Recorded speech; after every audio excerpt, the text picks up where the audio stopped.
बिना रुके, बिना थके आप सभी का बच्चों की तरह पालन पोषण कर रही हूँ। मैं तब भी थी जब आप लोग नहीं थे, और मैं तब भी रहूंगी जब आप लोग नहीं रहेंगे। पर अब ऐसा लगता है कि मैं थक रही हूँ।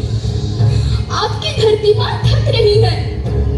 रसायनों का छिड़काव, रासायनिक खाद और इन सब के कारण पानी एवं हवा में जहरीलापन, यही कारण है कि मैं थक रही हूँ। क्या आप जानते हैं कि इन रसायनों के जहरीलेपन से मेरी मिट्टी वैसे ही जलती है जैसे आपके शरीर पर कोई तेजाब डाल दे।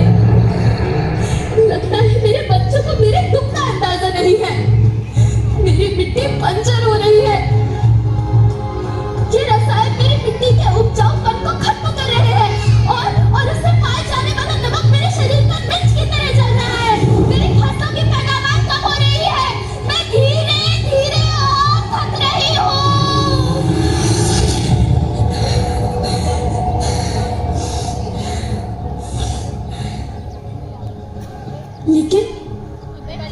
लेकिन अब मुझे याद आता है कि पहले मैं बहुत सुंदर थी, बहुत प्रसन्न थी, हमेशा हंसती थी।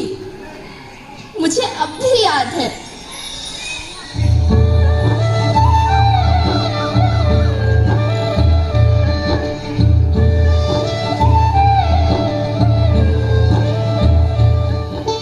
मैं तुम्हारी माँ सुंदर क्यों ना होती, मुझे तो सुंदर होना ही था, क्योंकि बीते जमाने में आप मेरे बच्चे ही तो अपनी माँ के रखवाले थे। आप लोग प्राकृतिक खेती करते थे और फिर हमारी सभ्यता में तो प्रार्थना भी धरती कल्याण की है। ओम द्यौ शांति, अंतरिक्षः शांति, पृथ्वी शांति, औषधयः शांति, वनस्पतयः शांति। ओम शांति शांति शांति।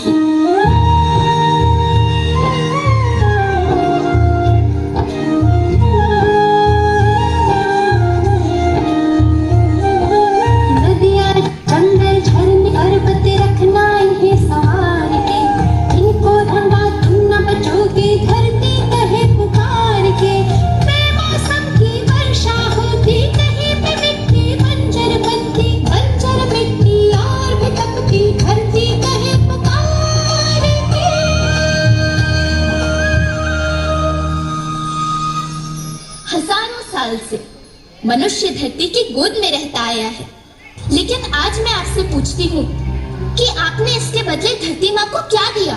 ये जहरीले रसायन और प्राकृतिक खाद जो मिट्टी को बंजर कर रहे हैं, उर्वरकता को बर्बाद कर रहे हैं। आप अच्छी पैदावार के लालच में जो रासायनिक खाद अपने खेतों में डाल रहे हैं, वो अभी तो लाभ देगी, लेकिन लंबे समय में उसी रासायनिक खाद का नुकसान भी है।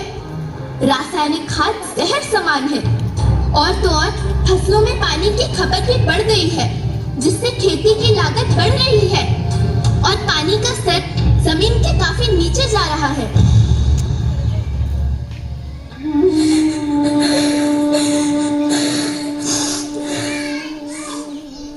बच्चों, मैं तुम्हारी माँ हूँ।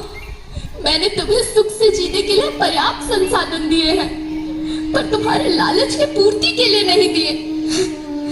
ऐसा लगता है कि थोड़ी सी अधिक पैदावार और अपने लालच के लिए आप सब अपनी अगली पीढ़ी, अपने बच्चे के भविष्य के बारे में सोचना भूल गए हैं। सोचो, क्या तुम अपने बच्चों को ऐसे खेत देना चाहते हो जो बंजर हो?